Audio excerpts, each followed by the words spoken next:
Hey, what is up, everybody? It is BBKDRAGOON here with Strange Coins. This is a new series here on my channel in which I'm going to be playing Destiny live while discussing topics with you. And today I want to bring up why so many people play Destiny, or at least give you my thoughts and opinions on why that is. I'm on my alt here doing the live strike, so trying to max out my Vanguard marks as well as Crucible marks before House of Wolves gets here. So I have about a week, and I'm doing all right so far. I'm enjoying my last little bit of Dark Below time. If I kind of get sidetracked, just know playing Destiny and talking at the same time, even when it's as mindless as doing a rock strike. Oh, Valis, nice. Can still throw me for a little bit of a loop. Recently it came out that Destiny has 20 million registered users. The previous number we knew about was 17 million users, so it's growing during arguably one of the driest content portions of Destiny, which is exciting to hear. And the reason we were able to figure this out is Activision put out a report saying that between Destiny and Hearthstone, they have 50 million registered users, and Hearthstone has officially said they have 30 million registered users.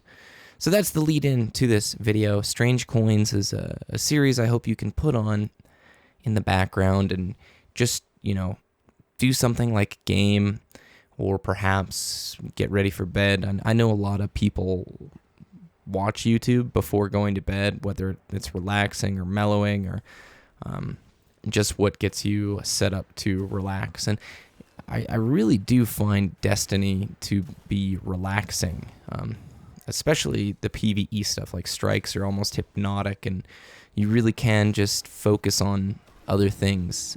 So my hope with Strange Coins, and I hope to have a few other people on Strange Coins as well, is to bring you a relaxing live experience within Destiny, where we can discuss things in a bit longer of a form.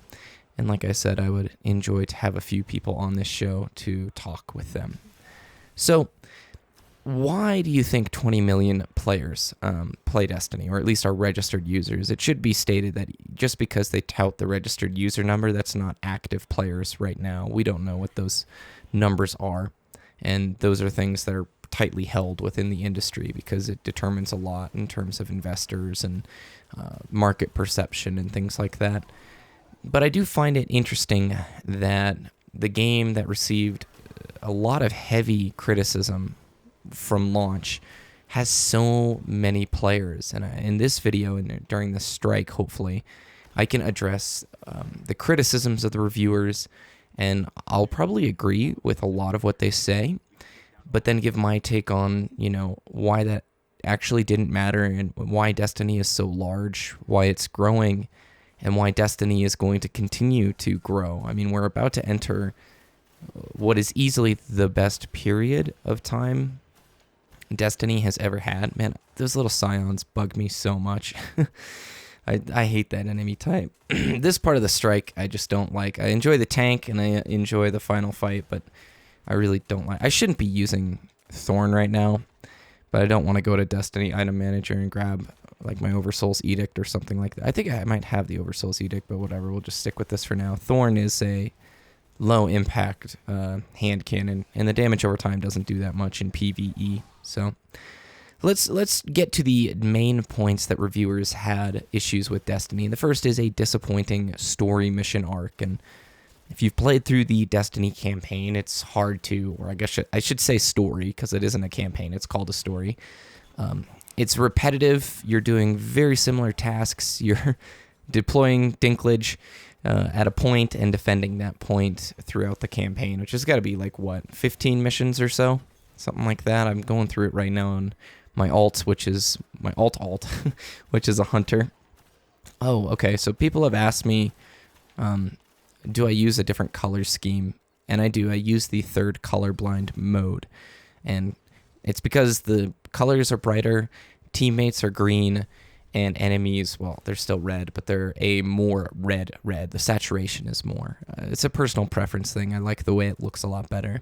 And many of you have been asking over the past few weeks why my game looks the way it does. I would not disagree one bit with reviewers.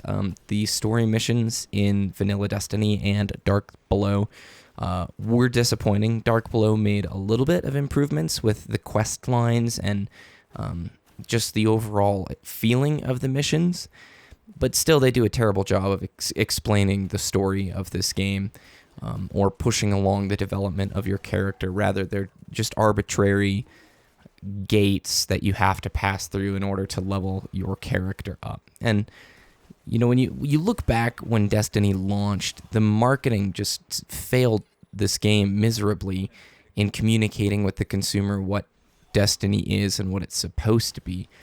And in a way, Bungie has said multiple times, Destiny is this ongoing, ever-changing experiment. So perhaps they didn't even know what it was to be. So I wouldn't disagree with reviewers. It has a disappointing story. Destiny still does, and I don't think that's about to change with House of Wolves. So we're getting the icebreaker out here, and that's going to be useful for this fight. I did have the Oversoul's Edict. Okay. A content light experience, and by content light, we're talking repetitive. I mean, would this game be cooler if it had 15 strikes? Probably. And are you going to be doing the same? I mean, bro, if you just looked at how many times I've shot this tank, it's in the dozens upon dozens of times. So, again, you can't really disagree with the reviewers here, okay? It is content light in the sense that you'll be repeating similar acts over and over again. And even if you are engrossed in all the content that's available right now before House of Wolves, you'll be doing the same content over and over again. Now, I'm going through these points and agreeing with a lot of the reviewers, but I'll be making a sharp left turn as we get a little bit further into their critiques.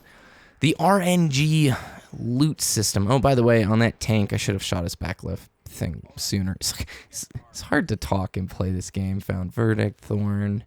Cool. The RNG loot system, when the game first came out, you could get engrams that were purple that could decrypt to blue items or green items, and that was horribly frustrating. Loot caves, which have been essentially patched out of the game at this point. I think running the playlist I'm in right now, Rock Strikes, is a much better way to do things.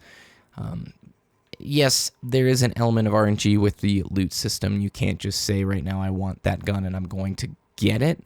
If it comes to exotics, you need to have your coins ready and you need to wait for Xur. Xur is a nice surprise every week. I like trying to see what Xur is going to sell. Sometimes it's frustrating, sometimes it's disappointing. But overall, I really, being a long-term player, I haven't had many issues getting the weapons that I want, except, Yalahorn or maybe a few raid-specific weapons. And I will partly agree. I think Destiny needs to do a little bit better job at allowing players to pick an item and then progress towards that pathway. The design choices within House of Wolves seems to reflect this. If there's a weapon that you like that is a House of Wolves vendor weapon, you can re-roll it for different perks and stats, which that's a great option that should have been in the game from launch. A lack of raid matchmaking is like the last thing I think reviewers brought up. And the other thing is most reviews came out after a week, which is ridiculous because Destiny is, you cannot review it without the raid being a part of it. It's such a huge portion of endgame content here with Destiny. The lack of raid matchmaking, at this point in the game, I think there should be raid matchmaking for normal level. For hard mode, of course not, but for players to experience the raid, I think Vault of Glass is the best artwork and experience in Destiny, even better than Crota's End at this point. And I see no reason why they can't allow matchmaking for normal mode. And hopefully that's something Bungie sees as well, and they'll add to the game down the road. I imagine the technology exists. It's rather just the choice of putting that together. So that's the list of the main review criticisms, and I would say I agree with about 80% of things. Now here's where I differ. People play Destiny because it is an exceptional social experience. The game manages to do something no console shooter has done before, and that is combining PvP and PvE while you use the same character, similar gear, and all the while have this Wow, he's going down really fast. I might have to, like, do another strike to keep going. I want these videos to be like 15 minutes. Combining PvP and PvE into this stellar experience, all while giving you the feeling of progression with this character that we're going to hold on for 9 more years, that's grown and developed. And when I say it's the first shooter that has PvP and PvE together, think at a Call of Duty or a Halo or even a Gears of War. Yes, they do have a single-player experience. Yes, Halo had Horde, so did, Halo had Firefight, and Gears of War had, that went fast, we're going to do one more. Halo had Firefight, and Gears had Horde. Sorry, I got distracted there at the end. But those were not the same character. It's not like you could take that character doing Firefight into matchmaking and have a very similar experience or feel like you earned something, at least with Gears of War. Let's say Halo Reach, you could earn credits and that armor would go into multiplayer, but not much else. You know what I'm saying? Destiny is one of those things where you can get on, play with a regular group of friends, which is mandatory, by the way. I think most reviewers probably were playing the game with a small, tight-knit group of people who didn't reach endgame because most reviews came out before Vault of Glass was even released. If you guys didn't know, Vault of Glass didn't come out when the game launched immediately. So I think I'll stick around with this guy and see what our next strike is going to be. And where Destiny shines is when you have friends to play with. And suddenly you don't mind the repetitive nature. You don't mind the disappointing story. You don't mind it being content light or the RNG as much because you have a social playground. You have this sandbox that you and your friends get to explore on a regular basis.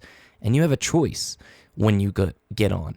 Do I want to do the traditional console FPS experience, which is Crucible multiplayer?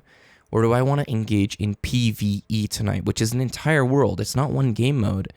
It's about to be even more than it is. It's nightfalls, it's strikes, it's bounty collecting, patrols, re-rolling a new character, going through the raids. What, no ship? Do you get... Oh, okay. I was about to say, I think I just broke Destiny. It's an option if you're going to do multiplayer or if you're going to do social stuff. What strike are we going to get? What are we going to get here? So if it is winner's run, I'm going to edit it because I've done this 6 times this week. If you guys did the Nightfall or the Heroic, you probably don't want to watch this, or I guess I should say last week. So I'll see you after the jump. Okay, so welcome back, everybody. We're fighting Axor. We've done this a lot. The reason people continue to play Destiny is it offers a good social environment for people to experience, a character that's going to have a real feeling of progression and something that when you put time and effort into, there's a mark of a reward. There's a tangible feeling of expression with what you choose, how you're going to play, etc. Get out of the corner. Please don't die. Please don't die. That would be embarrassing.